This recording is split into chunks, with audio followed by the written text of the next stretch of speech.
Before we begin, don't forget to like the video and subscribe for more bedtime stories. Let me know in the comments where you're watching from and what time it is. And if there's a story you'd like to hear next, I'd love to know that too. Now picture this. You're standing in the middle of the Nevada desert, heat shimmering off the sand. Not a single sound except your shovel biting into dry earth.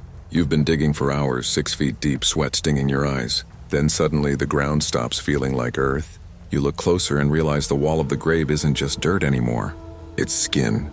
And before you can even breathe, the soil opens its eyes and stares right back at you. Before we continue, tell us where you're watching from. And if you haven't yet, consider subscribing to join our growing community of loyal horror lovers. Thank you so much to all our loyal subscribers. Your support keeps these dark stories alive. Now sit back and enjoy the ride. It was August in Nevada, the kind of heat that makes the air feel like it's vibrating. The desert has a silence that's different from anywhere else, not peaceful, just empty. You hear your own breath, the crunch of gravel under your boots, and the dry rasp of wind dragging across stone. I'd been the caretaker and gravedigger at Carson Ridge Cemetery for nearly 15 years by then. A small plot off Route 95, 30 miles from the nearest town. Most of the burials were locals, miners, drifters, a few veterans. We didn't get many visitors. Folks buried their dead and moved on. The desert has a way of swallowing both memory and grief. That morning I started early, around 6 a.m., before the sun hit full strength. It was a single grave, a woman in her late 50s. No family coming, no service, just a quiet interment ordered by the county. Those were the ones that always got to me. Unclaimed, alone, buried by strangers. The soil was hard as asphalt. Every strike of my shovel rang out like metal on rock. By noon I was dripping sweat, hands blistered, shoulders aching. The ground here doesn't give easily. It's layered. Dust, clay, sand, compacted over decades. I'd gotten the pit down to about 5.5 feet.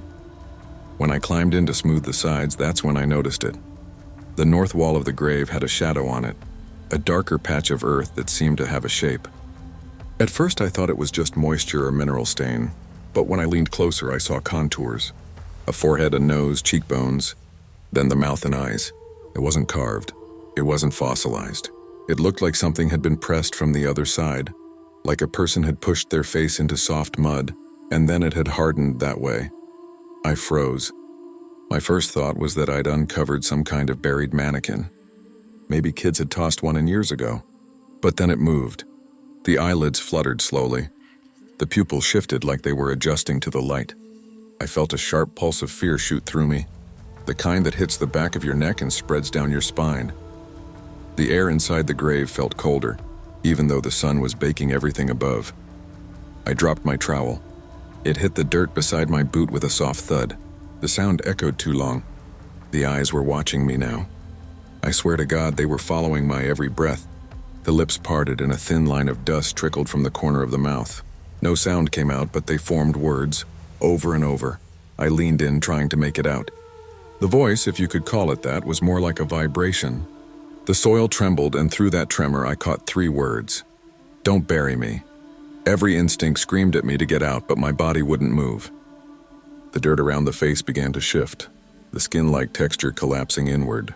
The mouth sank first, then the nose, then those eyes, dragged back into the wall as if something behind it had sucked them in. When it was gone, the wall was smooth again. Not a crack, not a trace. I touched the spot, bone dry. That's when I climbed out fast. I didn't even bother collecting my tools.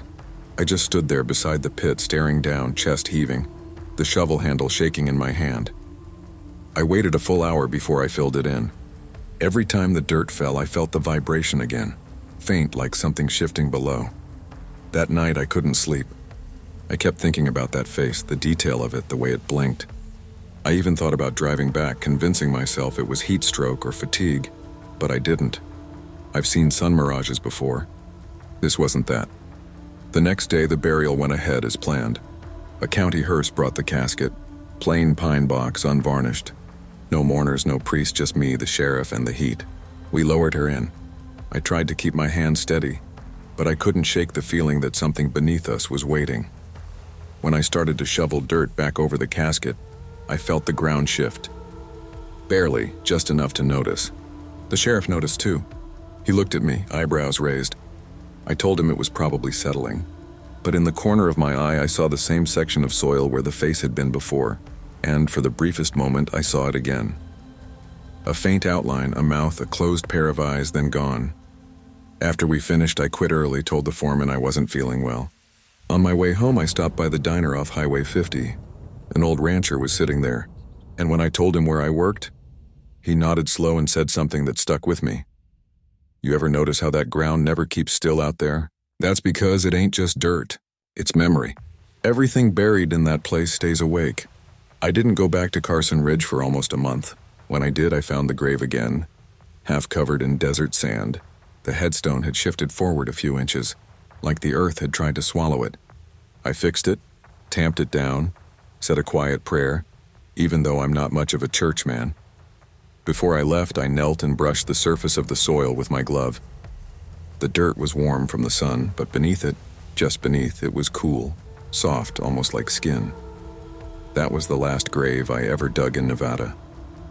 I transferred out the following spring, because sometimes the dead don't stay deep enough, and in the desert, the earth has a face, and sometimes it looks back.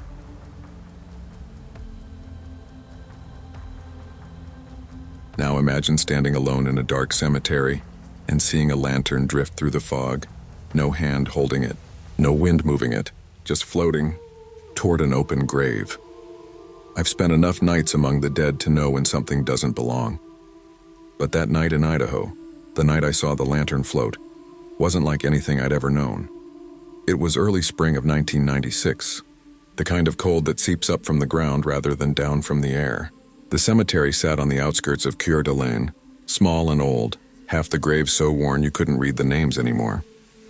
It wasn't a place people visited much. The families had moved on, generations gone. All that remained were stones, faded dates, and the endless breath of fog that rolled in from the lake every evening.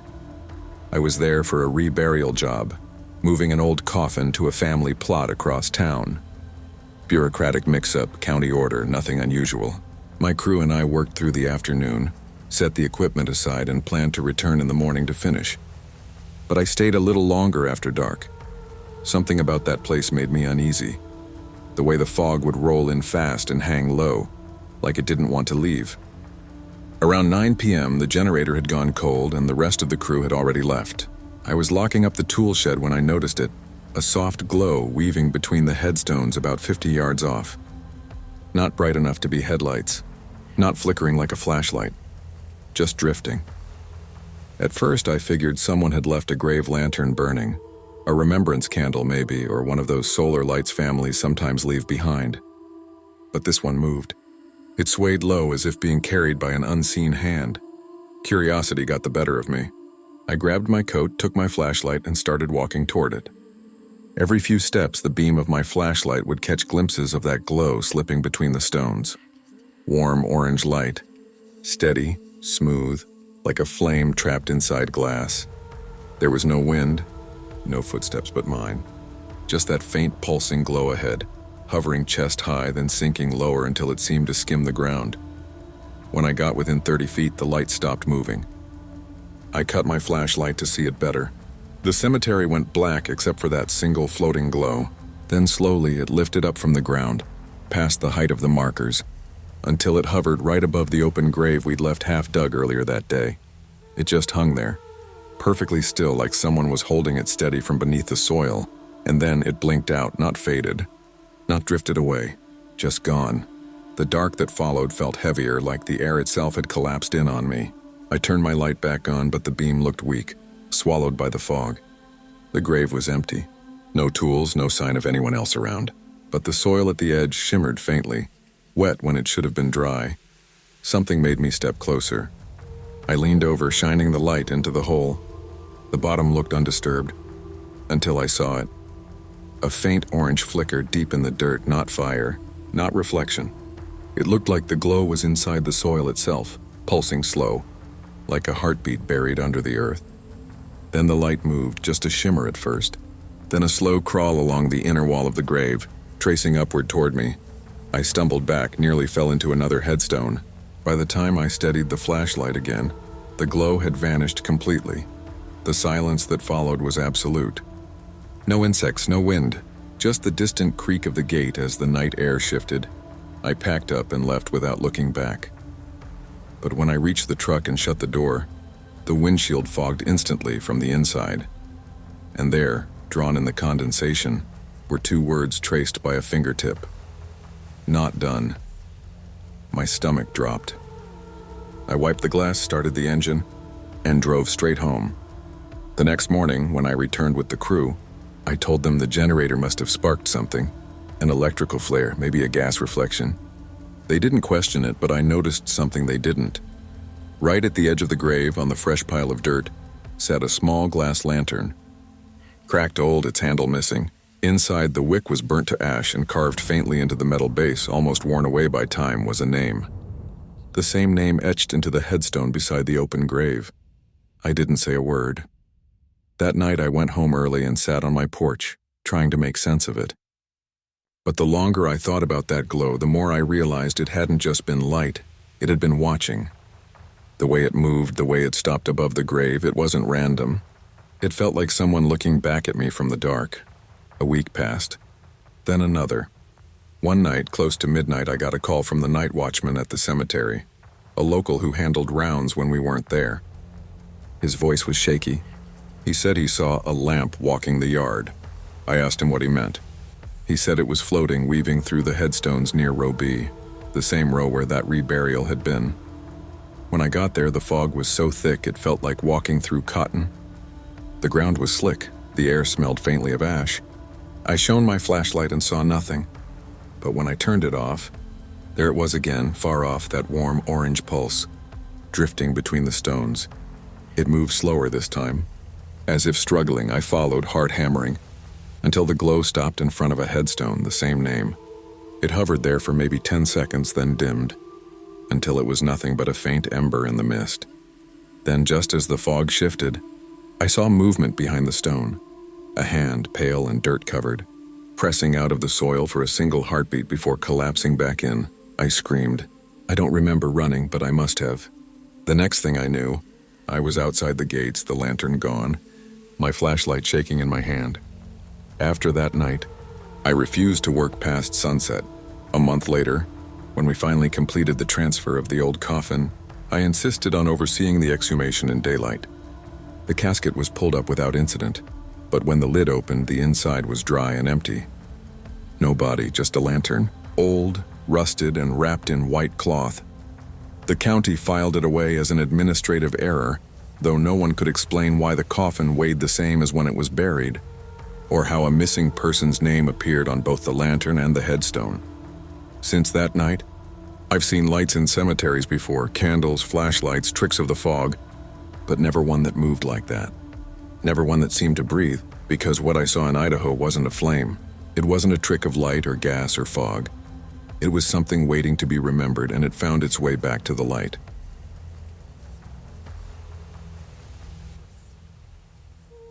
If you ever find yourself driving through the back roads of Montana after dark, roll your windows up when you see a lone white dog near a cemetery. Don't call it over. Don't honk. And for God's sake, don't follow it, because that's how people disappear on the hill. It started as a local rumor, something passed between truckers, gravediggers, and the kind of folks who spend too much time near the dead. They said there was a cemetery outside of Livingston where an old mining town once stood, a patch of frozen dirt halfway up a wind-beaten hill. The mine collapsed in 1924, burying 20 men alive, and the town died soon after. All that's left now are crooked markers, rusted gates, and the sound of the wind howling through the grass like a distant scream. They also said a white dog guards the graves there. Some say it's a shepherd, others a stray mutt with ice-colored eyes. But everyone agrees on one thing: it doesn't bark. It only watches. When I heard about it, I didn't believe it.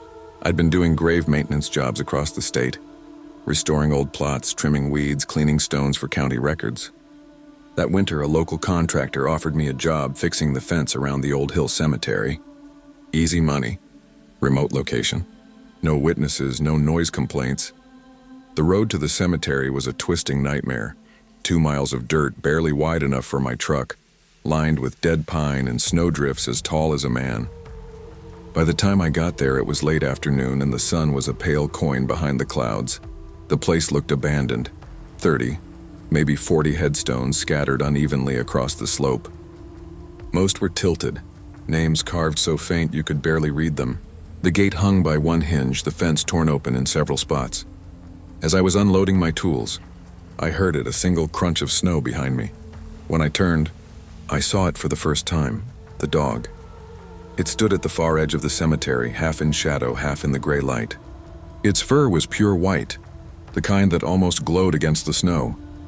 No collar, no movement, just staring. "Hey, boy," I called out softly. Nothing. It tilted its head once, as if curious, then sat down. I went back to work, trying to ignore it. Every so often, I'd glance up and it would still be there. Never moving, never blinking. By sunset, the temperature dropped hard. My breath came out in thick clouds and I could feel frost forming on my gloves. When I finally packed up, the dog was gone. The next day, I came back early. There were paw prints in the snow, leading straight to one of the oldest graves near the fence line. The name was worn away, but I could still read the first word, Martha. I brushed the snow aside, and that's when I noticed something strange. The soil around the grave was loose, not frozen like the rest. It looked freshly turned, and right in the middle of it was a bone, a small one, dog-sized. I dropped it instantly, my heart pounding. I didn't remember seeing any holes the day before. I told myself it must have been from an animal digging. Coyotes, maybe. But deep down, something felt off. That night, back at the motel, I dreamed of the dog. Only this time, it wasn't white. It was blackened, burnt, its fur clumped with ash. It was digging furiously at a grave under the full moon. When it stopped, it looked up at me, blood on its muzzle, and whispered, "You shouldn't have touched it." I woke up sweating. The following morning, when I returned to the site, I found the gate open wide. My tools were scattered, half buried in snow. And there, sitting in front of the same grave, was the white dog again. It was watching me. I stepped closer. "Hey, you shouldn't be here," I said. Trying to sound calm, it didn't move. But the closer I got, the colder the air became, so cold it burned to breathe. When I reached the fence post, it stood up and turned away, trotting toward the tree line. Something about the way it moved didn't seem right, too slow, too deliberate, almost human. I followed. The tracks led me down a narrow trail behind the cemetery where the snow was packed strangely flat, like something heavy had been dragged through. Then the paw prints changed. Halfway down the path, they stopped being paw prints at all. They turned into footprints. Bare, human. My stomach dropped. The tracks ended at a mound of snow beneath a dead pine. When I brushed the surface away, I found a collapsed hole, like something had been buried there once and dug up recently. Inside the hole was a length of chain, rusted, broken, still looped like a collar. That was enough for me. I grabbed my bag and got out of there before nightfall. That evening, I called the contractor and told him I was done. He was furious, said I was overreacting, that the place was safe. But he must have sensed something in my voice because he didn't push it. I drove home through the dark, hands shaking on the wheel. Snow started falling heavy, the road slick and narrow. Just before I reached the highway, I saw something in the headlights, a shape crossing the road, a white dog. It stopped in the middle of the lane and looked directly at me. Its eyes reflected the light, not yellow like an animal's, but gray, empty. Then, right as I hit the brakes, it stepped off the road and vanished into the trees. I got out with a flashlight, calling for it, but there were no tracks in the snow. None. The next morning, a news alert came over the radio. A local hiker had gone missing near the same hill. His body was found days later in the woods, face down, clutching a piece of chain in his frozen hand. The report said he'd been mauled by an animal. But the coroner's note, quietly buried in the file, mentioned something else. No animal prints were found nearby, only bare human footprints circling the body. I didn't sleep for days. 2 weeks later, I received a letter from the contractor. Inside was a photograph taken from 1924, one of the miners who died in the collapse. His name was Martha's husband, James. In the photo beside him was a white shepherd dog wearing a chain collar, the same face, the same eyes. Some say that after the mine caved in, James crawled out to find his wife already dead, buried by mistake in the frozen ground. They found his body days later at her grave, his dog lying beside him, its fur white with frost. Locals say it still guards her, waiting for him to wake. But if you disturb their rest, if you touch their grave, the dog comes for you, and when it does, it doesn't bark, it just watches until you follow it into the snow. Most people think horror lives in graveyards or abandoned houses.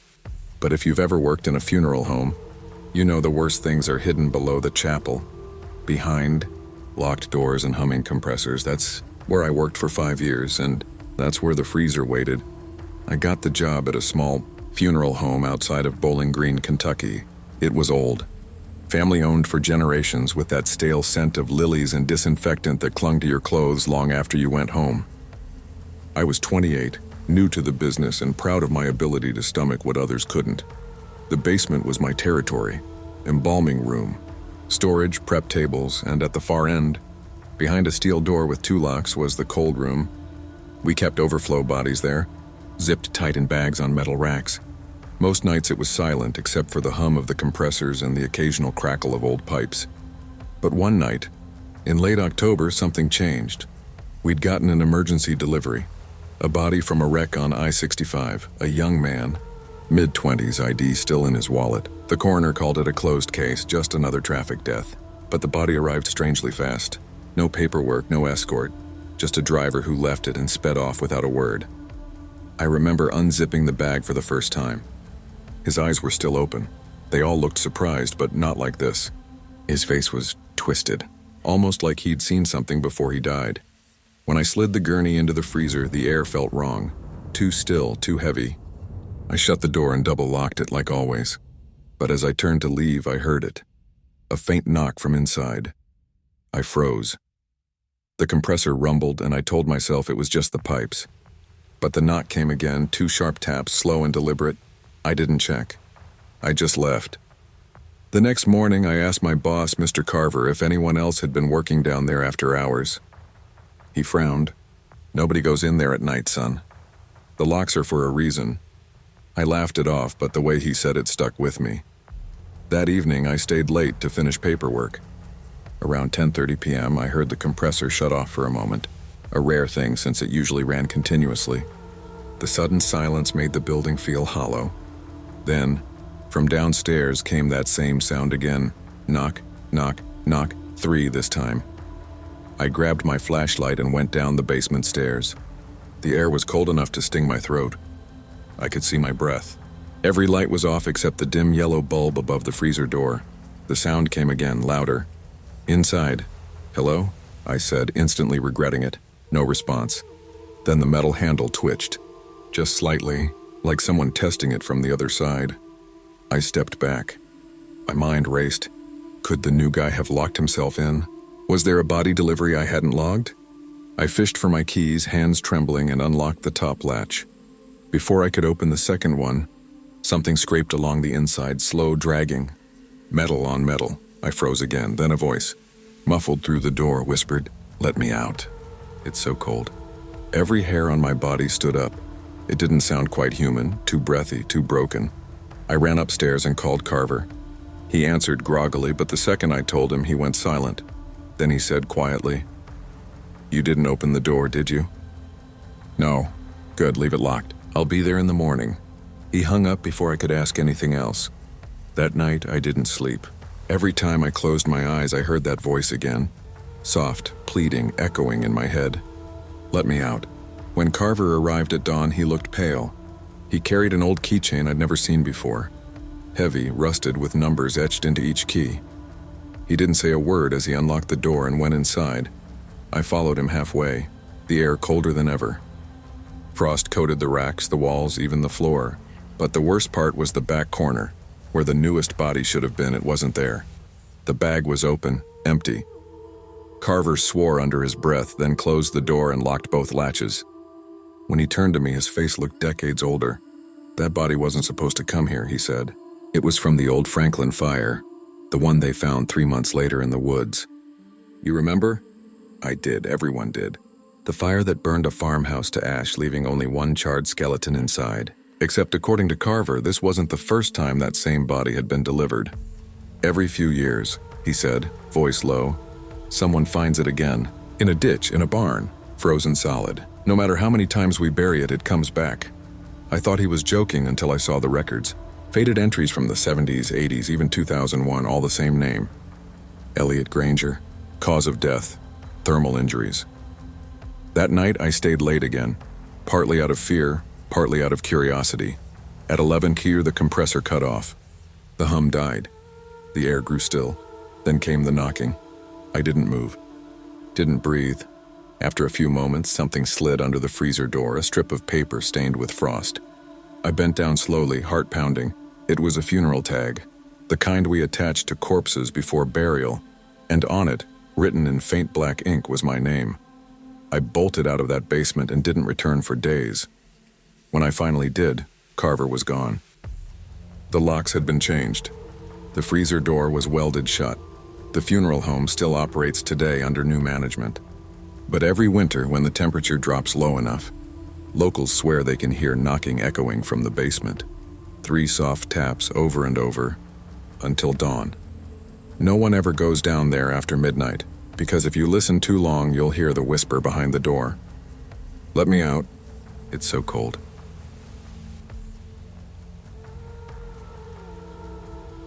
There's an old Baptist church that sits off Highway 49 in rural Mississippi. A squat white building with peeling paint and a graveyard pressed tight behind it. Most people who drive past it never notice the ground dips near the rear fence line. But if you stand there long enough and listen after midnight, you'll hear knocking beneath the soil. The church was built in 1912, back when the highway was just a dirt road cutting through the pine forest. The graveyard behind it was small then, 20 or 30 graves, mostly families from the town of Leland. The oldest stone bears a name you can still read if you scrape the moss off. Reverend Elijah Cole. He was the church's founder and the one buried wrong. Learned about Reverend Cole when I was hired to help with a burial relocation in some city. The county planned to expand the highway, and the church was in the way. The plan was simple. Move the graves, log the names, and re-enter them at a new cemetery down the road. Easy job. At least it should have been. The morning we started, the ground was damp and the air smelled of pine tar and mildew. We'd exhumed maybe 6 graves by noon when one of the workers, Rodney, hit something strange. Metal, he said. Bright red. We crowded around the hole. He brushed away the dirt until the color came through. Deep crimson, glossy, even under a century of mud. Not rusted. Not corroded. Just red. It was a coffin, smaller than the others, sealed tight with iron clamps. No nameplate, no date. Just that unnatural color. When we tried to lift it, the straps snapped. It was heavy. Too heavy for one body. Rodney muttered something about blood coffins, an old Southern superstition. I laughed it off, but the others didn't. They refused to touch it, so I went down into the pit myself. The soil was cold, slick with clay. As I brushed the last of the dirt off, I noticed faint lettering carved into the lid. Not English, not Latin, just loops and crosses like someone had tried to copy an alphabet they didn't understand. I ran my fingers over it, and the wood was warm. That stopped me. Warm. Like it had been sitting in sunlight, not 6 feet under. I called the supervisor to come down, but before he arrived, the air around the pit changed. The smell, wet wood, copper, and something sweet like flowers rotting. Then the ground started ticking. Not shaking, ticking. Like nails tapping wood from underneath. "Hey!" I shouted, stumbling backward. "Somebody's..." The ticking stopped. Silence. Then a long, deep thump. When I climbed out, everyone was staring at the coffin. The red paint looked darker now. Wet. We decided to leave it for last. But by the time we returned that afternoon, the hole had filled with water. Thick, dark water that smelled like burnt sugar. The pump couldn't clear it. That night, I stayed behind to file the reports. The pastor of the church, an old man named Jenkins, came in with a lantern. "You touched it, didn't you?" he asked. "Touched what?" "The red one." I nodded slowly. He sighed and sat down. "That coffin's been here longer than the church. When they built the first foundation, they hit it by accident. Reverend Cole said not to move it, that the man inside wasn't part of God's flock." "Whose was it?" I asked. He hesitated. "They called him the Drifter. Came through town before the war. Preached to the farmers at night, not from the Bible, but from a book he carried in red leather. Folks said when he spoke, dogs went silent. Reverend Cole tried to have him run off, but the man said he'd already buried his promise under Cole's land. 2 weeks later, Cole died in his sleep, and then the knocking started. The pastor's eyes were wet in the lamplight. You shouldn't have dug it up. I wanted to ask more, but he left without another word. That night, I couldn't sleep. My hotel room felt colder than it should have been. I kept hearing soft thuds 3 at a time against the wall, against the floor. Around 2 a.m., I sat up and realized the noise wasn't from the walls at all. It was coming from under the bed. I leaned down slowly. There was nothing there, but the carpet beneath my hand was damp. And when I looked closer, there was a red smear on the floor. The next morning, I went back to the site. The other workers hadn't shown up. Only the pastor was there, pacing by the open pit. The water was gone, but the coffin was open. Inside was no skeleton, just soil, packed tight and stained dark red. On top of it lay a single folded scrap of paper. I unrolled it carefully. Written in shaky ink were the words, "The promise is kept. He walks again." Before I could say anything, the pastor shouted. He was pointing toward the tree line behind the church. Something was standing there. At first I thought it was a man, a tall figure in a long coat, his back to us. But the longer I looked, the less it seemed human. The way it stood was wrong. Too still, shoulders too high, head bent at an angle that made my neck ache just to see. "Don't look at it," the pastor whispered. "If you see its face, it follows." I backed away slowly. The figure didn't move, just stood there, the red of the coffin still gleaming faintly in the corner of my vision. We covered the pit again that afternoon. The county signed off on the relocation, but I made sure that coffin stayed buried exactly where we'd found it. I quit 2 days later. A week after that, the church burned down. The official report said lightning, but everyone in town knows the sky was clear that night. They built a new one across the highway away from the graves.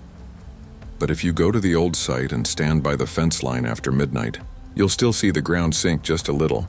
And sometimes, if the wind dies down enough, you'll hear it, tick, tick, thump. The sound of a red coffin knocking from below, reminding you that promises buried in holy ground never really stay dead.